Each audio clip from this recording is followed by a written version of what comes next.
So I had a conversation with my business coach the other day, and he sent me this distinction that prayer is asking the universe for assistance, forgiveness, love, while meditation is quieting the mind enough to receive guidance / deep focus.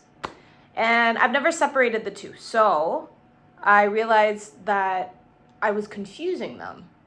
So let's talk about that shit, because, yeah, and this might be a long video because I have extensive notes.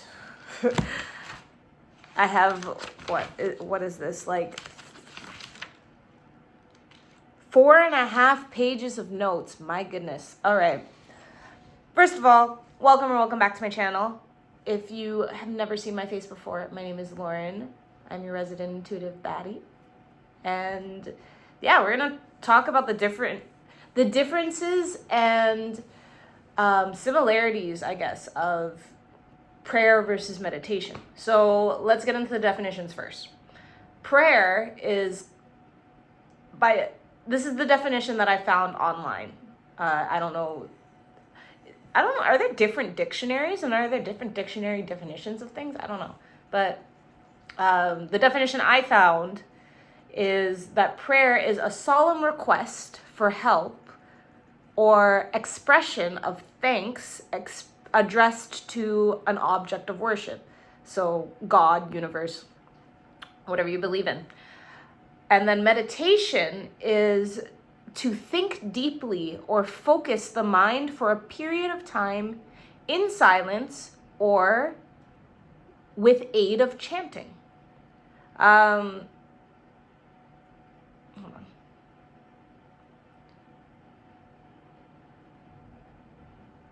What am I stuck on right now?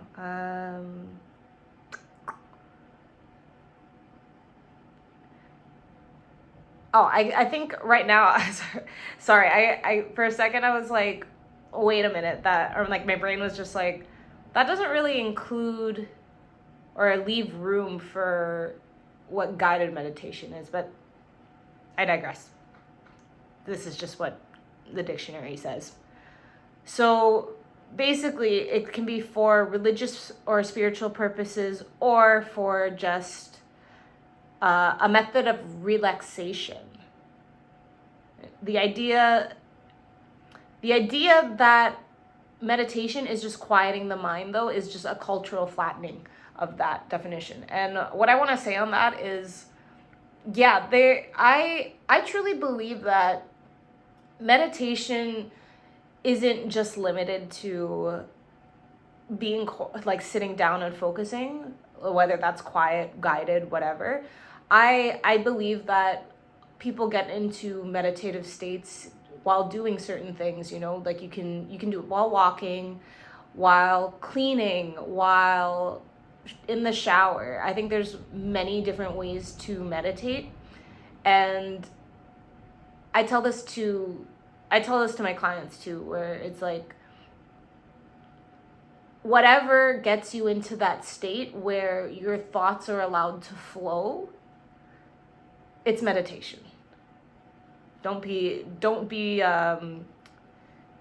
too tied down to this like idea that it has to be in silence, because I think that's why most people don't do it or don't think that they can do it, which is fair, but we'll get into that a little later. So neither is exclusive to a religion by definition. We kind of built that association around them ourselves, or as a society. Yeah, so for myself, my history, I grew up Catholic. So prayer as a Catholic is one of those things that, is like included in Mass, and it's something that you're taught to do, but it's not. I just realized that I was never really taught like what it meant to do it. It's like, it was one of those things where, and I recognize this just within that religion, but like in general, that a lot of the practices, like I wasn't taught, but I wonder if, I always wonder if that's just because I didn't go to Catholic school. I was in public school, but which is funny because like most Catholic people go to Catholic school, but I mean, for my parents, the public school was closer, and I think it had something about it having a daycare, so I was just already in that system. But yeah, so when I would go to church, I would just kind of copy what everybody else was doing. So when people would stop, be quiet to pray, when it was time for everybody to pray, as far as I knew, it was just you asking for things. So I would check out because logically I just didn't really understand the point of asking for something when I had control over it. So for example, it's like, oh, if I had a test or something and then I was gonna pray to God to ask for good grades, it's like in my brain I was like, yeah, but if I study, then I'm doing the work, so why would I credit God, kind of thing. It was an interest, like looking back, I'm realizing it was kind of a bid for control in a sense, or yeah, like a weird association with that, because yeah, it felt almost as if by praying, it's like I was allowing God to take the reins and therefore God takes the credit. But it just didn't make sense to me because also like, yeah, it's like I can ask God for something, but then like for something like that, it's like if I don't study, that doesn't mean that I'm gonna get 100% on the test. So it's like, why do I need to ask? So yeah, I guess that was my logic. So because of that, I would kind of shift because like you still have to do something, right? So it's like I would start to think of things outside of myself. So things like world hunger, my family's health, right? But then that kind of worked against me because basically it felt like there was no proof that what I was praying for was making any effect in the world, you know, like it kind of landed in a way where it felt like I was talking to a wall. And especially with things that are as broad as that as well, things that are more out of my control, but are like out of, yeah, because like I don't know if that specifically world hunger could ever change, not because there's not enough food or resources, just because of how society is run right now and stuff like that. But yeah, it was never that prayer was the problem. It was literally just not being taught how to understand it and how to make sure that what I was bringing to it wasn't really having expectations for what it would do, if that makes sense. Anyways, so I was kind of I'm starting to see that I was kind of confused at some point. There was a point in time where I was confused about prayer versus meditation. I thought they were the same thing, and it's because they both require silence, right? So when I started to look at different practices and started to understand how, I guess, different religions use silence, I just figured that they were the same. So then I just figured, because of the language and because of societal associations, that prayer was associated with religion, while manifestation was more like more loosely spiritual, or yeah, not not very tied. So basically what I was doing is that because I don't identify with religion, I just kind of threw out the whole container. It's like if you put prayer in the container of religion, I was like,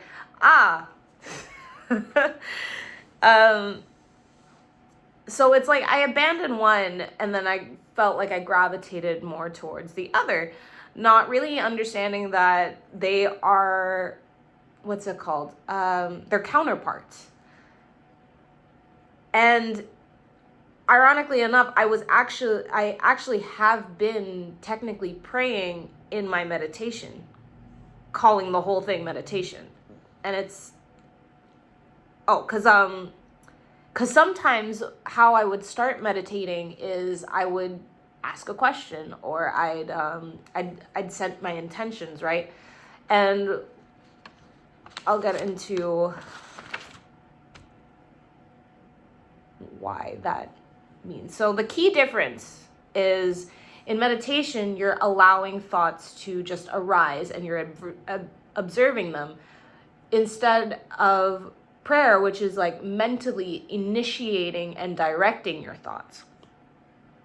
So it's kind of, when I say that they're counterparts, you have to kind of think in terms of feminine versus masculine energy, because meditation is more receiving, while masculine, or like, prayer is transmitting. Like you're initiating, you're sending the thought out, you're doing the thing rather than receiving.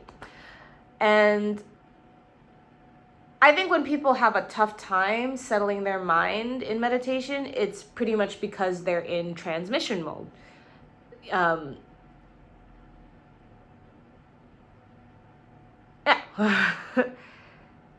So again, let's get into more of the distinction. So prayer is, when I say transmitting, it's kind of like talking in a sense. It's directing outwards. It's requests, expressing thanks, you're transmitting. Meditation is more deep focus. So you're observing of your thoughts, or not just necessarily your thoughts, but just what arises, because sometimes you just let your thoughts will just loop, right? And it's not necessarily that you're actively thinking, but it's just like certain thoughts just come up, and it's more about just noticing what you're thinking about.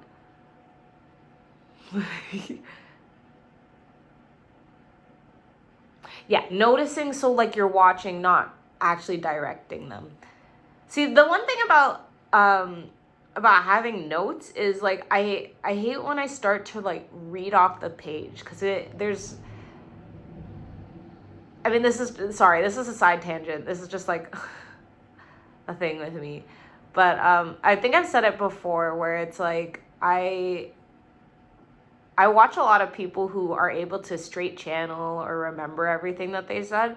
And I think a lot of the times I feel like I need to do that too.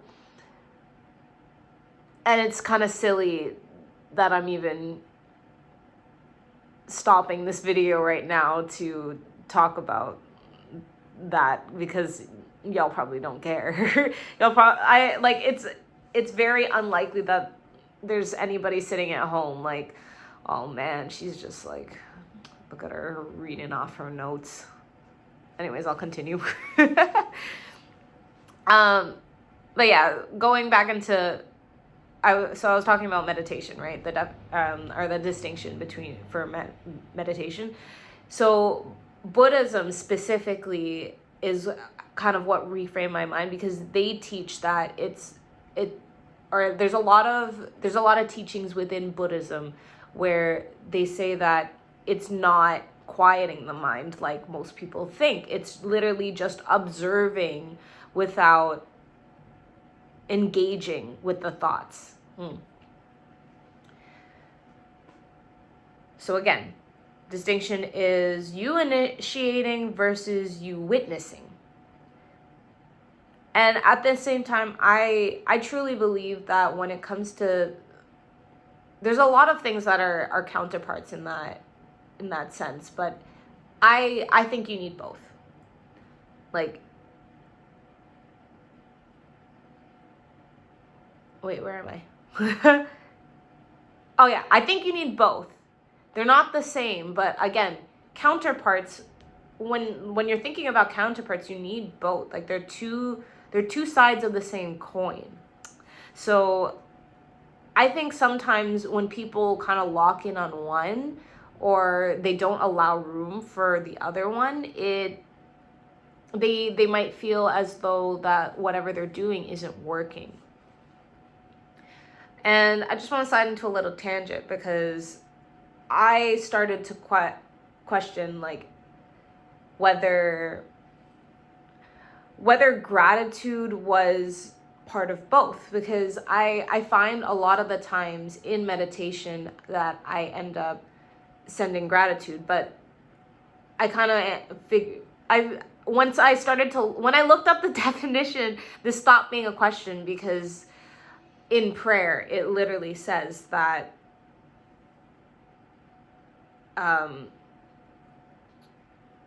it literally talks about gratitude. Whoa.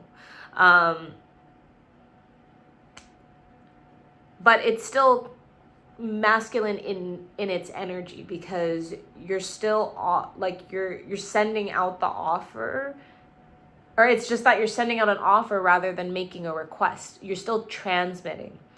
And I think that I didn't recognize that as prayer, again, because of the whole religion aspect, right? So even though I thought I was checked out of prayer and that I wasn't praying, I really was, because every time you feel gratitude or you express gratitude, that in itself is prayer. So my meditation journey, how I even got into meditation. So about 3 years ago, is when I started manifestation work. I started off, of course, like most people, just kind of looking into it, and then I ended up using mindvalley, and mindvalley is great with quests for achieving certain goals, but also they have a really great library of guided meditations. And yeah, it's just like when I started looking into manifestation, it was just really clear that meditation was a very important component. And that's because with meditation, you're learning to access your feminine energy, which the ego tends to resist, just because it requires surrender as opposed to effort. So I started with guided meditation on mindvalley, and the way that I kind of look at guided meditation is it's basically meditation with training wheels, because what it does is it helps you get into that focus state, but rather than just allowing transmission to come through, you're being led into that focus. So typically with a guided meditation, you can choose what,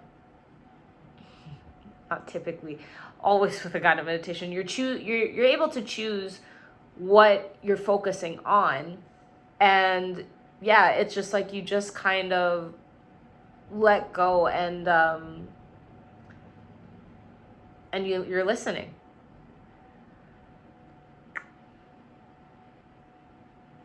So basically, it taught me how to understand what it felt like to get into deep focus. So when I did end up starting silent meditation, I was able to recognize it pretty easily. So I started doing silent meditation early last year, because I was doing this one quest on mindvalley called, I think it was, oh God, it really doesn't matter. But basically in the quest, they had one assignment where you were supposed to start doing silent meditation, but for 10 minutes. So I was like, okay, I can do that. And I remember the first time I did it, because in the beginning, it's really uncomfortable, but I really like how it was put at the time. I'm gonna paraphrase because again, this was early last year, so I don't remember exactly how they talked about it, but I think I remember the lady saying something about how it's like it's okay to be distracted by certain things, just notice, right? So I specifically remember hearing the refrigerator humming, and then just like I think there was a clock in the room, like one of those clocks that actually ticks. So I just remember honing in on those sounds, and then after a little bit, I did actually start to receive some messages, and it wasn't super clear, but I remember that when the 10 minutes was up, I was like, oh, this was actually easier than I thought. And then at the time, I had decided to start doing it more often and just kind of see how long I could just do it if I just let myself until it felt like I was finished, while I was putting my daughter to sleep, because I'm like trying to I'm like imagining myself or remembering myself sitting on the floor in my daughter's room, just like being quiet while she slept. But yeah, that's just how I kind of started. So what is it like to receive messages when you're on meditation? So I kind of chalk this up to intuition. Maybe other people have different experiences. I don't know. This is just me. But I honestly really feel like it comes through more as a feeling than actual words. And I know I've made a short video on this. I don't know if I've put a video about this on YouTube, but the way that I distinct intuition versus ego is that intuition comes through more so as a feeling, while the ego is more talking and more explaining. It's like also another way, if you're ever wondering whether it's like intuition or if it's your ego talking, typically what the ego likes to do is it likes to argue or like over explain. And the thing is, with meditation, you don't need that. Or intuition, you don't need that. Like it's almost like a wash of a feeling that just resonates, if that makes sense. Because again, the ego is masculine in its energy, right? It's initiating, directing, controlling outcomes. So what the ego likes to do sometimes is it likes to get you to question and just like overthink in a way. Whereas like intuition is just a knowing. And it's really hard to explain, because I know that there are people who, I want to say, can translate that feeling into words really easily, or they feel like when they're able to discern when their intuition is speaking to them, if that makes sense. Because I know, like, I know some readers that'll be like, I'm hearing this word or something like that, and like they're being given literal words. So I don't know, there's something there, but I think it's a manner of, I don't know, like a tone and voice. I see, this is where it's like I can't really explain. I'm really depicting my experience with it, right? Whereas again, I'm sure that there's other people who have a different experience or a different way of explaining it. But that's just my interpretation, or my way that I'm able to differentiate between the two. Ooh. Yeah. So yeah, it's like, for me, it comes through more as like a sense than like something you're wrestling with. So the thing is, intuition, you can hear it louder once you're able to get the ego to kind of shut the fuck up for a little bit.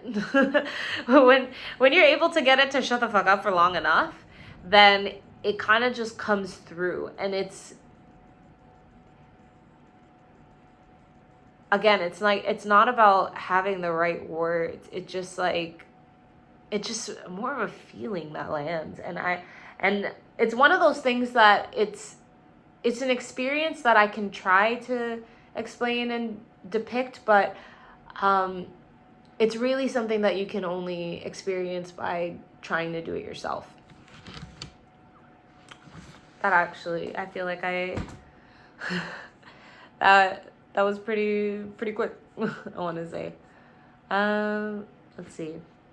Ooh, so I had an interesting thought when I was thinking about the whole counterparts thing, because I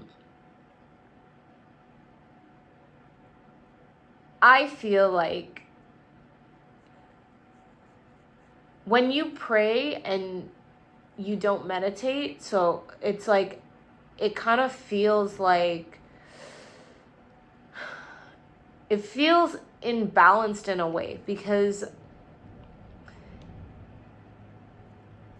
at least for myself, right? It's like, it wasn't the fact that I was praying that was wrong. It's just that it was hard for me to feel like it was doing anything, because I didn't feel like I was getting the receptive part of the counterpart, right? I wasn't feeling as though I was receiving anything to confirm that my prayers were heard. And it was an interesting thought to have, because I was like, can you have one without the other? Because even when I think about meditation, like,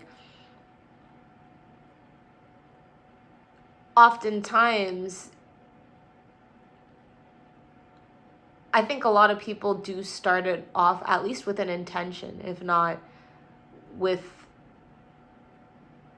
initiating some part of the conversation. But something I also recognize is that monks do it all the time. Like, monks will meditate with like, without having to start their meditation with something. They'll just go into it and like stay in it for a while, right? So I just feel like when you add prayer to your meditation, there's this aspect of it being more of like a conversation. And I do feel like that's important in prayer, where it's like, it doesn't necessarily have to be physical results. It's like, it's just quiet, or like allowing your mind to continue to be quiet enough to allow a response from God source universe. Like, is there more on that? Hold on. Sorry, I didn't write down these parts of the notes. These are on my computer. No. All right, so I'm gonna summarize. So I feel like most people in their spiritual practice might feel like they're doing it wrong when they aren't doing it wrong. They just might be stuck in one energy when their practice or whatever they're looking for is asking for the other. Prayer and meditation are not the same thing. They're not competing either. They're counterparts. Masculine and feminine energy, transmitting and receiving, speaking and listening. A real spiritual practice learns to hold both. Try sitting in silence, not to empty your mind, but just to watch what comes up instead of directing it. And if you find yourself saying thank you to something bigger than you, that's prayer. Whether you call it that or not, speak, then listen. That's the whole conversation.